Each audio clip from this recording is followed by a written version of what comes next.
दोस्तों, राजा विक्रमादित्य अक्सर रात में वेश बदलकर अपनी प्रजा के हालात जानने निकलते थे। वह अपने सच्चे प्रेम से भरे दिल के साथ सड़कों पर घूमते थे। एक रात जब वह अमृत बेला में घूमते हुए शहर के चक्कर लगा रहे थे, उन्होंने देखा कि एक युवा लकड़हारा एक पेड़ पर चढ़ रहा है। उसकी आंखों में जीवन की आशा और मेहनत की चमक थी। लेकिन तभी अचानक एक भयंकर भालू उस पेड़ पर चढ़ने लगा। राजा ने आश्चर्य से देखा कि भालू कैसे उस पेड़ पर चढ़ रहा है, क्योंकि यह आमतौर पर भालू की आदत नहीं होती। युवा लकड़हारे ने जब भालू को देखा तो उसकी धड़कनें तेज हो गईं। डर के मारे उसने पेड़ की शाखा छोड़ दी और सीधे धरती पर गिर पड़ा। उसकी जान चली गई। वहीं भालू ने पेड़ से नीचे उतरते ही अपनी असली पहचान बदल ली और एक खूबसूरत लड़की का रूप धारण कर लिया। राजा विक्रमादित्य दूर से यह नजारा देख रहे थे। उनका मन जिज्ञासा से भर गया। वह सोचने लगे, यह लड़की अब क्या करेगी। कुछ ही समय बाद राजा के 2 सैनिक जो रात की गश्त पर थे वहां पहुंचे। संयोगवश वे असली भाई थे। छोटे भाई की नजर जब उस खूबसूरत लड़की पर पड़ी तो उसने बड़े भाई से कहा, भाई देखो कितनी सुंदर लड़की बैठी है, मुझे तो शादी करनी है। बड़े भाई ने कहा, नहीं, जब तक मैं हूं तुम उससे शादी नहीं कर सकते, मुझे पहले उसका हाथ मांगना चाहिए। छोटे भाई ने तुरंत विरोध किया, मैंने उसे पहले देखा है, इसलिए मैं उससे शादी करूंगा। दोनों भाइयों के बीच बहस बढ़ गई। अंततः बड़े भाई ने सुझाव दिया, हम क्यों ना उससे पूछें, जो भी उसे पसंद आएगा वह उससे शादी कर लेगा। जब दोनों भाई उस खूबसूरत लड़की के पास पहुंचे, बड़े भाई ने पूछा, हे सुंदरी, तुम कौन हो और यहाँ क्या कर रही हो। लड़की ने जवाब दिया, मैं पास के गांव में रहती हूँ और अपने पति की खोज में इस जंगल में घूम रही हूँ। छोटे भाई ने पूछा, तुम्हारा पति कहाँ है, अगर तुम चाहती हो तो हम तुम्हारी मदद कर सकते हैं। लड़की ने मुस्कुराते हुए कहा, मैं अभी अविवाहित हूँ और एक योग्य व्यक्ति की खोज में हूँ। छोटे भाई ने गर्व से कहा, हम दोनों भाई अभी अविवाहित हैं, तुम चाहो तो किसी एक से शादी कर सकती हो। लड़की ने एक शर्त रखी, मैं उससे ही शादी करूंगी जो तुम दोनों में से सबसे बहादुर और शक्तिशाली होगा। ये सुनकर दोनों भाइयों में लड़ाई शुरू हो गई। अपनी बहादुरी साबित करने के लिए उन्होंने अपनी तलवारें निकाली और एक दूसरे को घातक चोटें पहुंचाईं। अंततः दोनों भाइयों ने एक दूसरे को मार डाला और लड़की ने खौफनाक तरीके से हंसते हुए एक दिशा में चलना शुरू किया। राजा विक्रमादित्य जो दूर से यह सब देख रहे थे, एक कदम और बढ़ते हुए उस लड़की का पीछा करने लगे। लेकिन इस घटना ने उनकी सोचने की शक्ति को जकड़ लिया। सूरज की किरणें धीरे धीरे चमकने लगीं, पर राजा विक्रमादित्य अपनी भूख और प्यास को भूल चुके थे। उनकी जिज्ञासा उस रहस्यमयी लड़की के बारे में जानने की थी। लगभग 200 कदम चलने के बाद राजा विक्रमादित्य की आंखें फिर से चौंधिया गईं। अब उस खूबसूरत लड़की ने अपना रूप बदलकर एक जहरीले नाग का रूप धारण कर लिया। वह नाग तेजी से आगे बढ़ा। नाग ने एक नदी के किनारे पहुंचकर कुछ क्षण रुका और फिर अचानक नदी में कूद गया।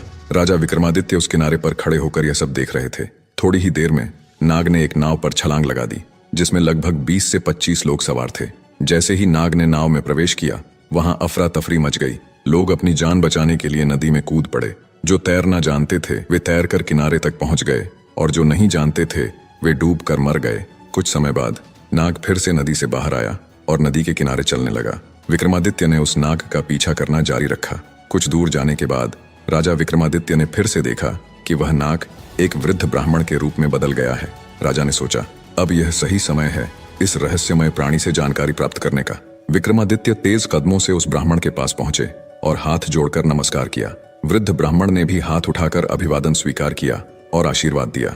राजा विक्रमादित्य ने वृद्ध ब्राह्मण से पूछा, हे ब्राह्मण देव, तुम कौन हो। ब्राह्मण ने निराशा से कहा, क्या तुम नहीं देख सकते, मैं एक ब्राह्मण हूँ। राजा ने फिर से कहा, तुम झूठ बोल रहे हो, तुम ब्राह्मण नहीं हो, है ना। ब्राह्मण ने चिढ़ते हुए कहा, फिर तुम मुझे बताओ मैं कौन हूँ। राजा ने कहा, तुम वह नहीं हो जो तुम दिखते हो। ब्राह्मण ने उत्तर दिया, जो भी मैं हूँ तुम्हें उससे क्या मतलब, तुम अपने काम से काम रखो और अपनी राह देखो। राजा विक्रमादित्य ने दृढ़ता से कहा, मैं तुम्हें बिना सच जाने नहीं छोड़ सकता, तुम्हें सच बताना ही होगा। ब्राह्मण ने फिर कहा, मैंने तुमसे कहा ना कि मैं एक ब्राह्मण हूँ।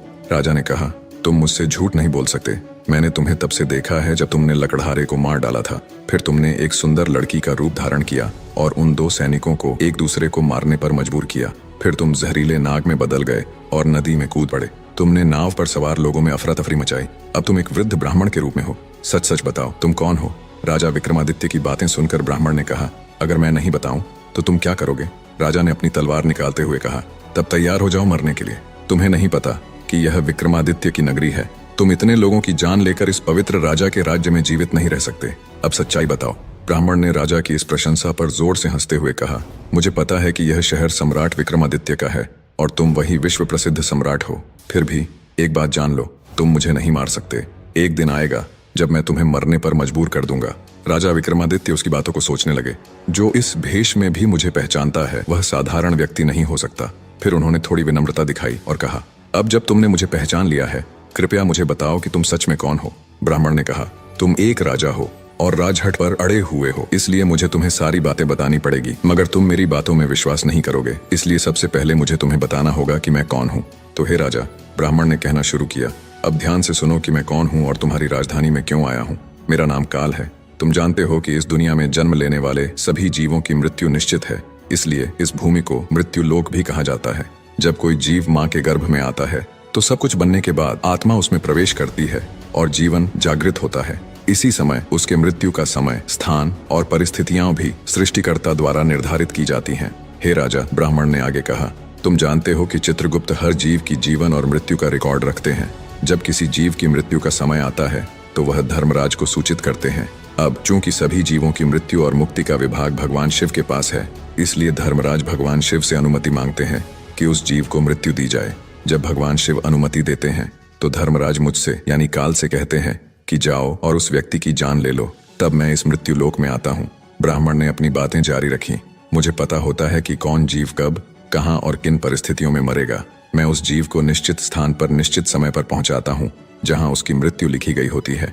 मैं वही परिस्थितियां और स्थिति बनाता हूँ। हे राजा, ब्राह्मण ने कहा, मैंने उस लकड़हारे को नहीं मारा। राजा विक्रमादित्य ने कहा, तुम फिर से झूठ बोल रहे हो। मैंने अपनी आंखों से देखा कि तुम उस लकड़हारे की मृत्यु का कारण बने। ब्राह्मण ने कहा, बिल्कुल, मैं कारण बनता हूँ, लेकिन भौतिक लोग सोचते हैं कि लकड़हारा पेड़ से गिरकर मर गया और फिर मुझे धर्मराज के आदेश का पालन करना होता है। उसकी मृत्यु पेड़ से गिरने के कारण लिखी गई थी, इसलिए मैंने एक रूप धारण किया और वही परिस्थितियां उत्पन्न की ताकि वह उस घटना का शिकार हो जाए। सोचो, ब्राह्मण ने समझाया, अगर मैं असली रिच होता तो क्या वह कभी पेड़ पर चढ़ पाता? वह कभी नहीं चढ़ सकता था, लेकिन मैं वहां था और मेरे लिए कुछ भी असंभव नहीं है। अगर हम उन सैनिक भाइयों की बात करें तो मैंने उन्हें भी नहीं मारा, क्योंकि उनकी मृत्यु एक दूसरे के हाथों लिखी गई थी। इसलिए मैंने उनके लिए एक सुंदर लड़की का रूप धारण किया। नाव में जो कुछ लोगों की मृत्यु डूबने के कारण हुई, उनकी मृत्यु भी इसी तरह लिखी गई थी। इसके लिए मुझे भयानक नाग का रूप धारण करना पड़ा और उस नाव में जाना पड़ा। ब्राह्मण ने राजा की ओर देखा और कहा, हे राजा, मुझे लगता है कि अब तुम समझ गए होगे कि मैं कौन हूँ और क्यों आया हूँ, और तुमने यह भी समझ लिया होगा कि समय, स्थान और परिस्थितियों का भौतिक जीवन में कितना महत्वपूर्ण रोल होता है। राजा विक्रमादित्य ने काल के रूप में उपस्थित बूढ़े ब्राह्मण की बातें ध्यान से सुनी और उनके चेहरे पर गंभीरता छा गई। काल ने कहा, हे राजा, अब मैं जा रहा हूँ। राजा विक्रमादित्य ने विनम्रता से कहा, हे कालदेव, आपने मुझे बहुत अच्छी जानकारी दी है, जिसके लिए मैं आपका धन्यवाद करता हूँ। कृपया जाने से पहले मेरा एक और सवाल का जवाब दें।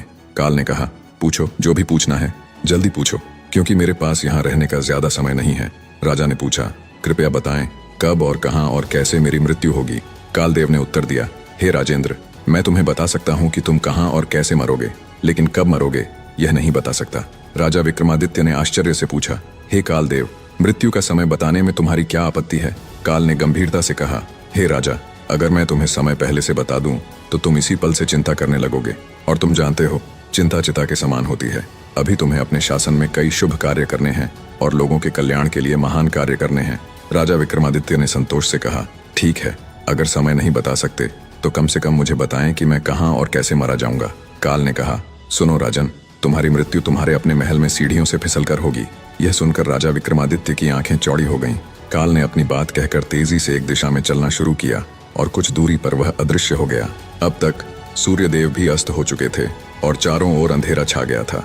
राजा विक्रमादित्य अब शारीरिक और मानसिक रूप से थक चुके थे।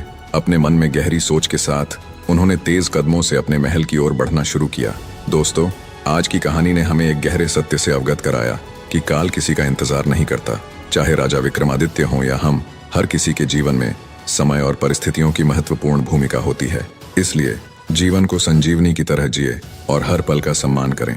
अगर आपको हमारी यह कहानी पसंद आई हो तो कृपया वीडियो को लाइक करें, अपने विचार कमेंट में शेयर करें और हमारे चैनल ट्रू प्रसंग को सब्सक्राइब करना न भूलें। याद रखें, हर दिन एक नया अवसर है, इसे बेकार मत जाने दें।